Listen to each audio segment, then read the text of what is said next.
Hello! Welcome to my YouTube channel! And today's video na naman po, isang espesyal na naman po ang ating gagawin dahil mamamasyal tayo ng pangmalakasan sa isang farm na pagmamayari po ng ating magiging guest for today. Ay, ang init na naman ng araw. Sayang na naman yung papaputi ko. Ayan ako, ang aking binabanggit po ay ito. Alika, tingnan po natin.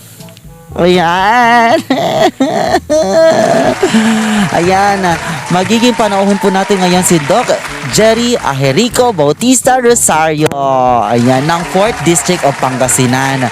Mga kaibigan, binigyan niya po tayo ng oras para po siya makapanayam at syempre itutur niya po tayo dito po sa kanyang farm na kung tawagin ay Bari-Baritaw. O diba singakas lang Bari-Bari, Bambano ba ilaki? Ayan ako, excited na ako makita siya ng personal. Kaya naman tara na, let's go sa go, let's go!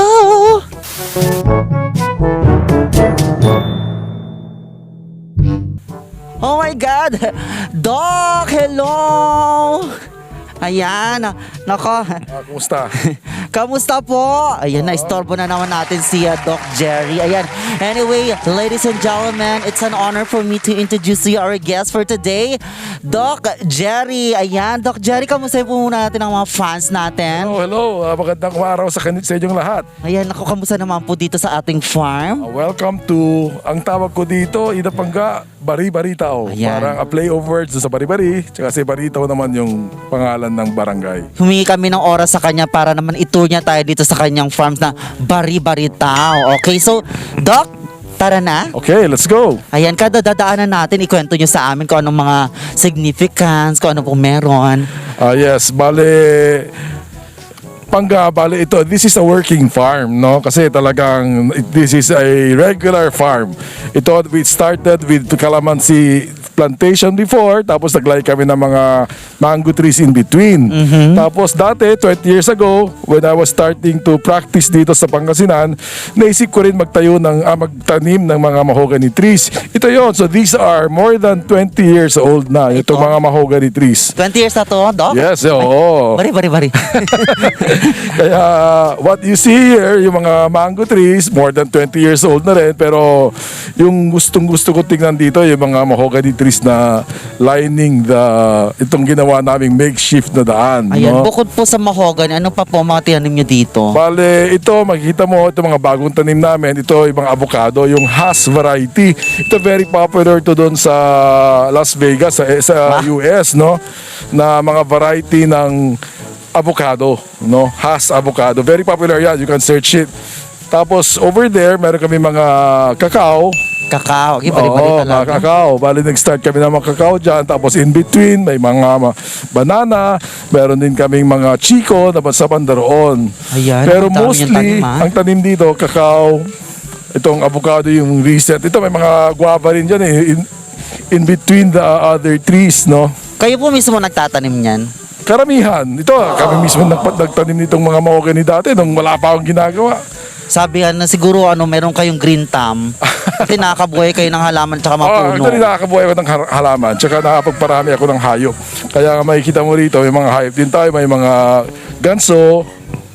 Okay, nandito naman tayo sa harapan ng anong kulungan ito, sir? May mga ganso, tsaka duck, Peking duck. Ayan. No. Magkaiba yan? Oo, magkiba yan. Di ba yung ganso, yung may mahaba yung leeg. Ayan. Tapos Peking duck, yung white ducks na may orange na beaks, no? Kaso nga I think puro babae yung nakuha namin, kaya nagdagdag kami ng regular na Muscovina duck na pinapabreed namin sila para mangitlog. Eh kapag ano ba yan, nilapitan nyo, nangahabol ba yan? Kung minsan, itong mga gansa. Parang yung paabol, Ganso. natatakot talaga ako sa mga ganyan. Kami man, ganito, so, ganda.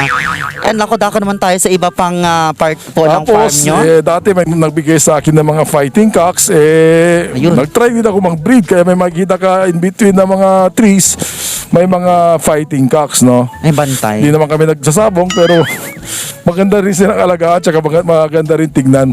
Ay, meron pa doon. No? Oo. Kaya maraming Kakalat-kalat lang free-range sila dito. na mga native chicken, tsaka itong mga actually ito, mga fighting cocks mga yan.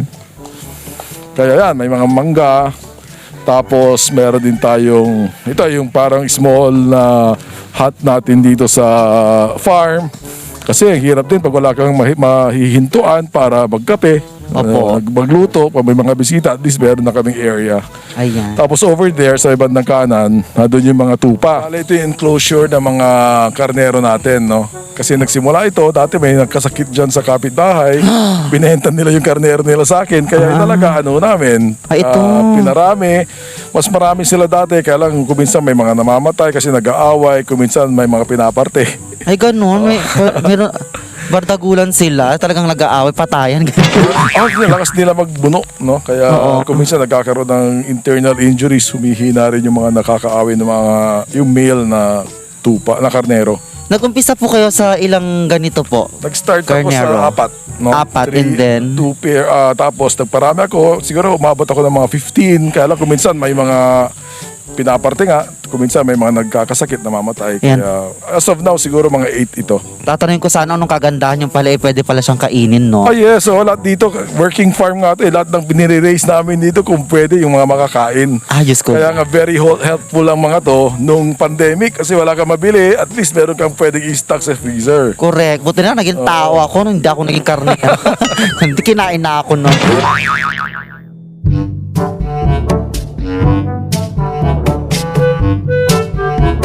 Yan, ang ganda naman dito, sir. Oh, tsaka mahangin, no? Oo. At saka, kung may problema ka, dito ka pumunta, magkakaroon ka ng peace of mind. Ayan. Dito yung part ng mga piggery, mga native pigs, no? Native pigs. Oo. Ayan. Kasi Ay, sandali, most of them- sandali, Dok, baka mamay makiyoha. Hindi. Ay, hindi ba? Oo nga, walang amoy. Yan, di ba? Ito yung talaga mga native pigs pa yan no? Ay, Kaya lang, yun nga. babira mo. Ang problema namin, pag yung native pigs dati, nagkakaroon na sila ng inbreeding, kaya lumiliit na masyado. Kaya bumili ako ng isang breeder, yung sa tawag nila Berkshire na breed, no? Ayan, nung high school ako, alam ko yun eh. Modify ko yung breeds nila, medyo lumaki ng konti. Kasi Asan dyan yung maliliit. lalaki? Ito. Yung pinakamalaki. Oo. Ayan. Ay, nangangamus. Then, yan. Ay, Mabait yung mga. magkakasundo sila nung cameraman. Mabait yan. Anong pangalan? Pinapangalanan nyo rin ba yan, Dok? Pinapatay namin, kaya walang pangalan dapat.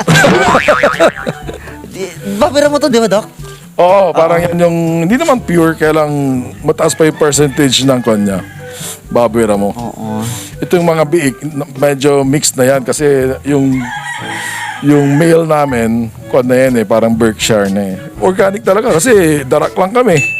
Darak tsaka yung Mother de Agua leaves. Darak, di ba? Tsaka napapansin mo, walang amoy kasi ito yung design ng mga kulungan na walang amoy.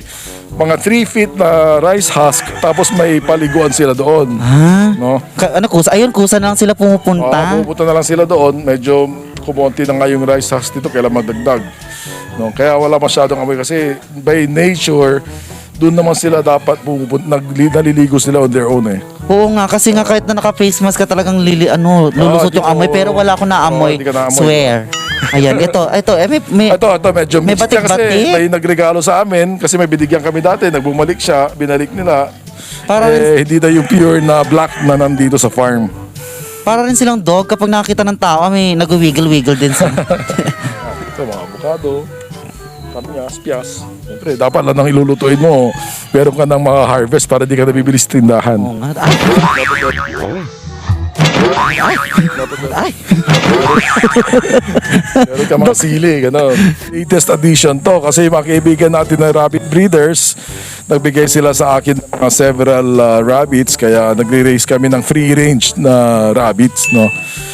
Malamig kasi kaya medyo nagkukumpulan sila no. Ayun sila Malamig ba sa lagay na to? medyo ganyan nagkukumpulan sila. At saka ang rabbits kasi they are nocturnal animals, mas active sila sa gabi. Ayun, nocturnal. Kaya yan, makita mo. Word for the day, nocturnal. Okay. Breeders to parang pinipair namin yung mga different breeds ng manok. Susubukan namin kung anong combination ng pwede. Kinakausap niyo rin ba yung mga yan? Dok? Pinapakain na lang.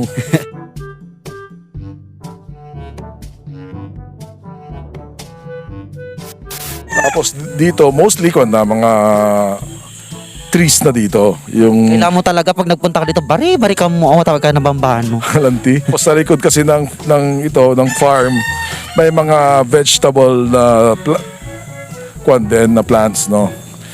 Dati nag-plant kami ng ampalaya, tapos yung aksiw. Aksiw. Dito rin, no? Sa inyo rin to? Yes, so pinagre-rehuman ng mga sheep yan eh. Kaso problema, pag may sheep talaga, nauubos yung damo, kaya nauubusan kami ng damo. Hindi nyo ba naisip to, sir, na gawing resort just like that? Hindi pa naman, kasi ako nga, wala pang time sa ganon, pero we are developing it slowly. Pero mga 5 years pa lang kami nagde-develop dito eh, dahan-dahan. Opo. No? Dati talaga puro damuhan nito na daming mga weeds. Yung po, sa inyo rin po yun? Yes, yan mga ibang mango trees. Tapos ito, yung galing nga ng ano bang aksiw Tagalog? Hindi ko rin alam. Tapos ito, makikita yung para mga sugarcane na yan, na weeds, no? Na pear, yan, na pear. Nag-plant kami ng ganyan para kuha lang kami ng pagkain ng mga karnero. Opo. Siya pa nga mga baboy, tsaka yung rabbits, no? Dito kami kumukuha para... Ibig sabihin, malayo pa pang tatapusin natin? Hanggang sa dulo pa ng... Okay. Kaya may mga plants dyan, may mga avocado rin na rose. Ito, yung tinatawag nilang Madre de Agua, no? Parang very Parang high tunog protein gamot? dito. Oo. Very high protein din yan, pwedeng ipakain sa baboy. Ito po? Yes, ito, mga to. No. Madali rin actually, ikuan yan eh. Pag sa baboy, talagang high protein yan eh. Oo. Pero gamot, hindi ba? Gamot, parang tunog gamot yung pangalan niya pero.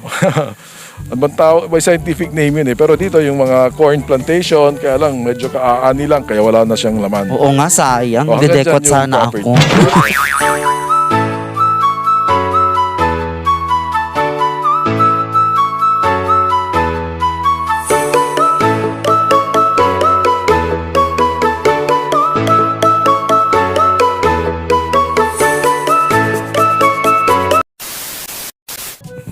And welcome back! Nako ha, nabusog po ba ang inyong mga mata dahil sa paglilibot natin kanina? Actually, mahaba pa talaga ng lalakarin namin kaso nga lang sabi ko paano kami la. Di ba, Doc? Yes, oo. Ayan. Actually, gaano ba talaga kalawak itong lupain nyo? Just over 4 hectares yan. Oo. Ay, 4 hectares. Anyway, ngayon naman, kilalanin natin na lubusan itong si Doc Jerry sa pamamagitan po ng mga small talks at syempre yung mga mala-slambok na mga tanungan at mamaya po, mas serious na tanungan naman. Tinanong ko naman si Doc kung handa siya. Sabi naman niya handa siya. Okay, so, eto na. Unang katanungan, Doc, ano po ang inyong kompletong pangalan? Ang kumpletong pangalan ko ay Jerry Aherico Bautista Rosario. Ayun. Aherico. Aherico po ang pronunciation nun? Yes, Yan. kasi ng name ng father namin, kaya tatlo kami magkakapatid, puro may Aherico. May John Aherico, ako Jerry Aherico, tsaka si Doc Ning, Jeremy Aherico. Ayan, yung John na lang hindi ko pa na-encounter. Yes, kasi Asan po sila? naging board member din dati yon, no? Tapos after ng 3 terms niya, na-assign siya sa US, nag-decide na mag-migrate na. No, isa na lang ang kulang na mag-board member. Naku kayo, naway pagpalain po kayo ng bonggang-bongga. Anyway, salamat. ayan, Doc, next question po, no, ilang taon na po kayo? Bale, 56 na ako. Ay, bagets, ayan. Saan po kayo at kailan ipinanganak? September 365. Sa Virgo? Dagupan. Yes, virgin. September 7, September 3. Oo, magkalapit lang. Anyway, ano po ang inyong natapos na kurso? Bale, medicine ako natapos, ako isang doktor, tapos sa UST ako nag-graduate, no? Pero meron din akong Masters in Business Administration sa Ateneo Graduate School of Business. Wow, bigatin pala tong kausap natin, ha? Anyway, kayo po ba may asawa na, Doc? Yes, may asawa na ako. Ang pangalan niya, Maur, no? Maria Aurora Teresa Rosario. Maur yung nickname niya. Okay, ilan ang anak at mga pangalan? May dalawa, si Corina and Miguel, Mikey, no? Ano po yung mga... 25 years old si Corina, tapos 20 years old si Mikey. Okay, ano po, mga graduate na rin po ba? Yung si Corina, graduate na siya ng psychology, no? But yung second year college ngayon sa Ateneo. Ano po ang paborito niyong kulay? Siyempre, kulay ng aming partido, red. Ano po ang inyong paboritong pagkain? Ako, very basic, adobo. Kahit Adobo. manok or pork, okay lang. Kayo ba'y marunong magluto? Ng mga prito-prito lang. Ay, ganon. Pero yung paborito niyong pagkain na adobo, alam niyo rin pulutuin yan. Pwede kong tangent, pero never ko pa nasubukan. Actually, kasi magaling magluto ang misis ko eh. Ah. Kaya talagang siya yung Reyna sa kusina. Ano po ang inyong paboritong sport? Bale, yun nga, dati I was into biking, mga mountain bikes, no? Tapos nag-soccer din ako nung bata ako, nung high school, naging player din ako ng school. Yun ang mga sports ko, no? Hidden talent. Hidden ko siguro yan, photography, kasi I was into photography before nung medyo mga 10 years ago.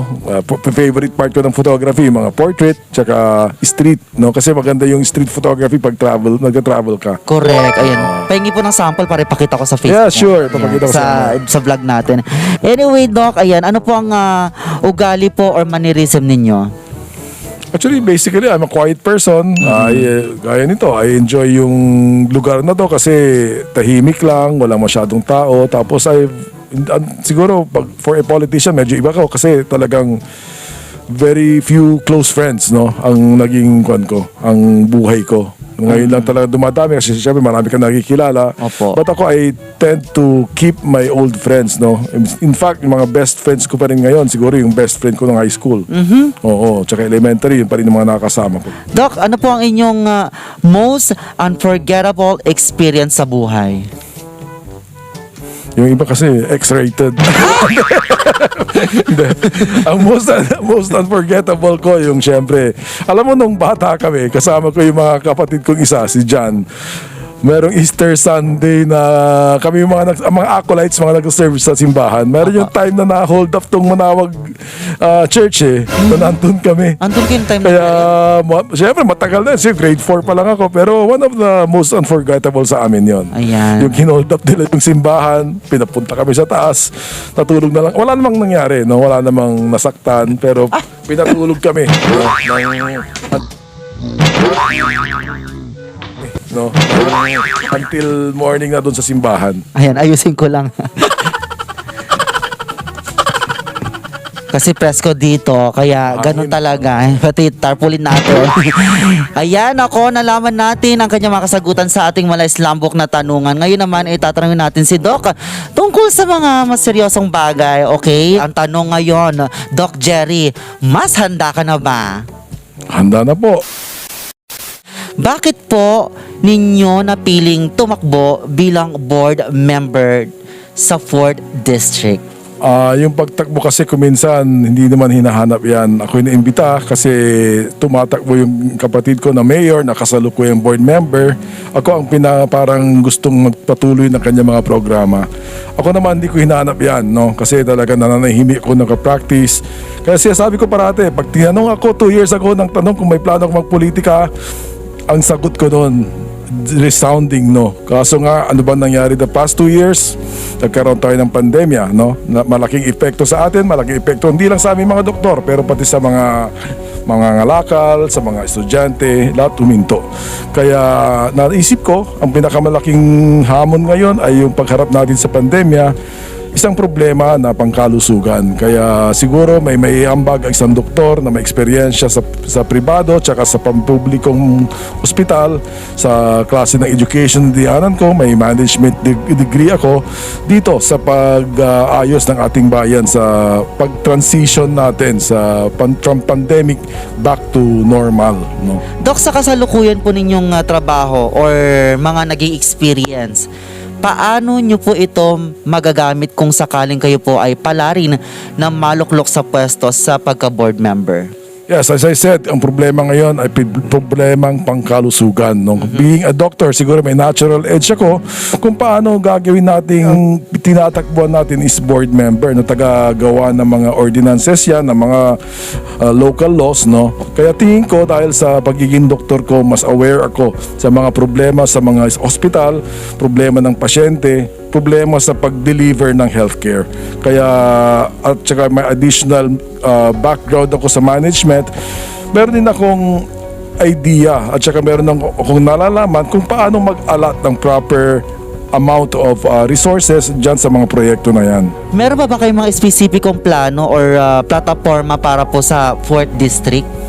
Bale, ako, ang unang-una ko talaga, syempre, natural lang, dahil doktor tayo, ang background namin, medicine, at saka ang rason ko, bakit ako tumatakbo, nagkaroon itong pandemya.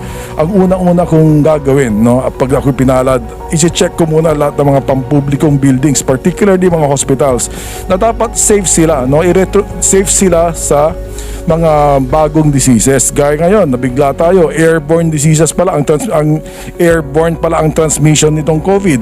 Hindi pa rin nakahanda ang ating mga gusali.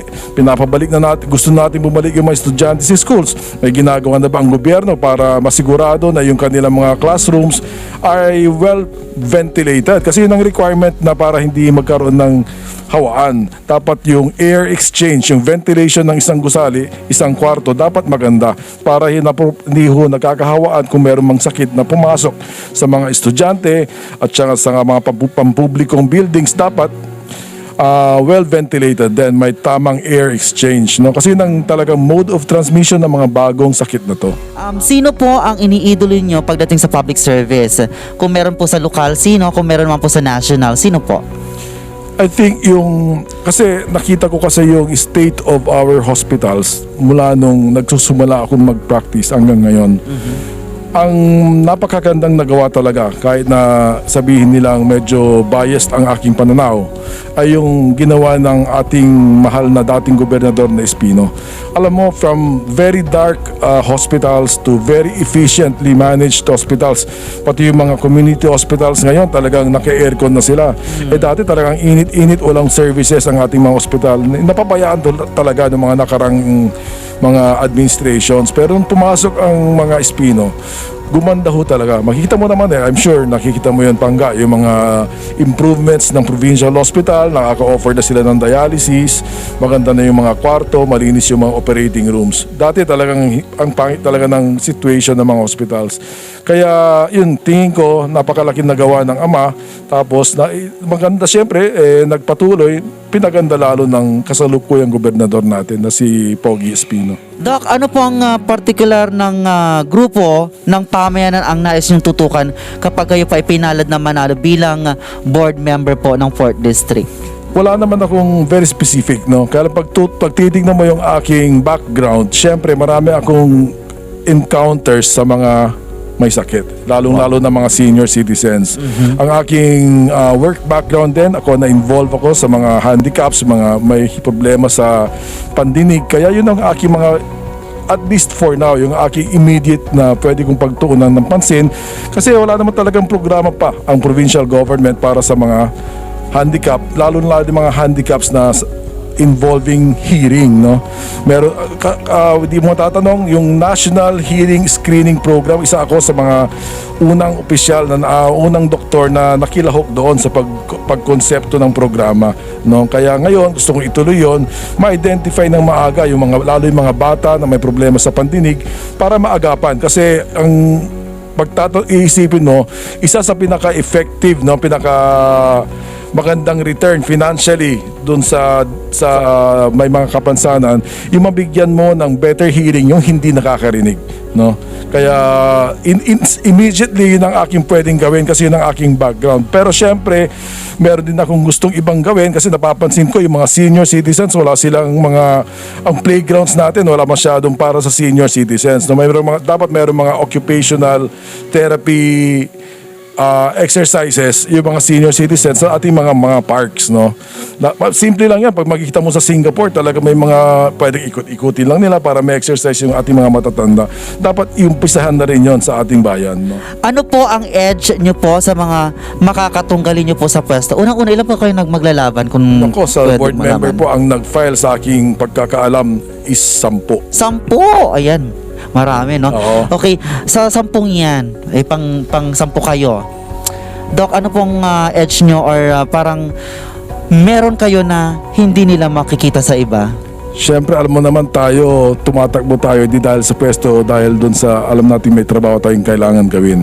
Ang problema ng bayan natin ngayon, ang pinakamalaki pa rin yung pandemya at saka epekto ng mga pandemya. At tingin ko bilang doktor, meron akong unique advantage sa kanila sapagkat nalalaman ko yung mga lumabas na kakulangan ng ating mga healthcare systems, no? Mga ospital, yung mga gamot, mga PPEs na kinakailangan ng mga frontliners, tsaka mga PPEs na kailangan ng mga hindi lang sa ospital na frontliners, no, pati frontliners sa mga negosyo, no. So tingin ko mas na-appreciate ko 'yon dahil ako'y isang frontliner mismo. Kaya sa pagtugon ng problema sa pandemic, yung epekto nito, lalo na yung magbabalik ng mga estudyante sa school, meron akong special advantage sa over my mga other contenders. Straight to the point, sumagot itong si Doc ha, nakakamangha. Anyway Doc, bibigyan ko po kayo ng pagkakataon para po makausap. May mensahe po ba kayo or gusto iparating sa mga taong makakanood po ng vlog na ito? Go Doc.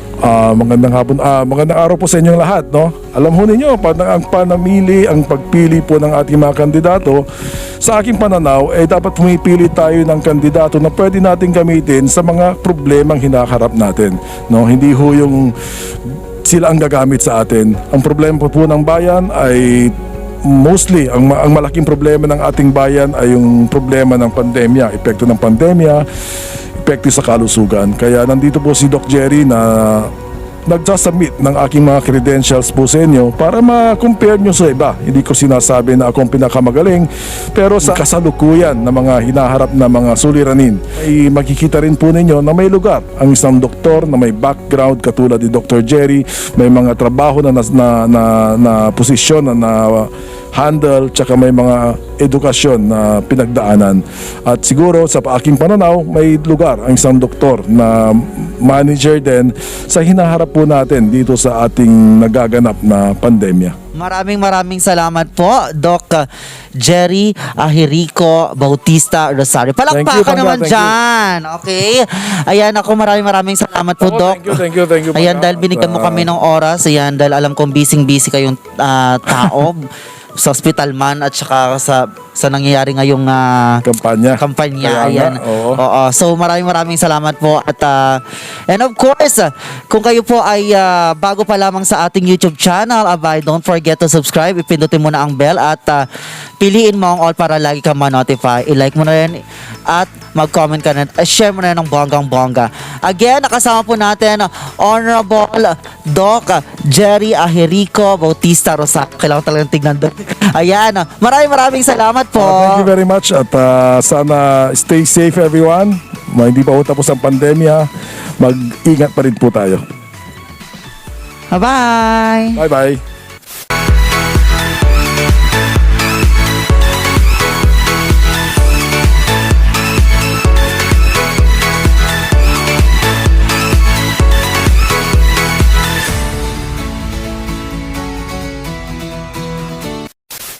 Si Doc Jerry Rosario, sa pandemya, siya ang una. Si Doc Jerry Ahirico Rosario, sa pandemya, si Doc ang una. Si Doc Jerry Ahirico Bautista Rosario, sa pandemya, si Doc ang una. Si Doc Jerry Rosario, sa pandemya, si Doc ang una.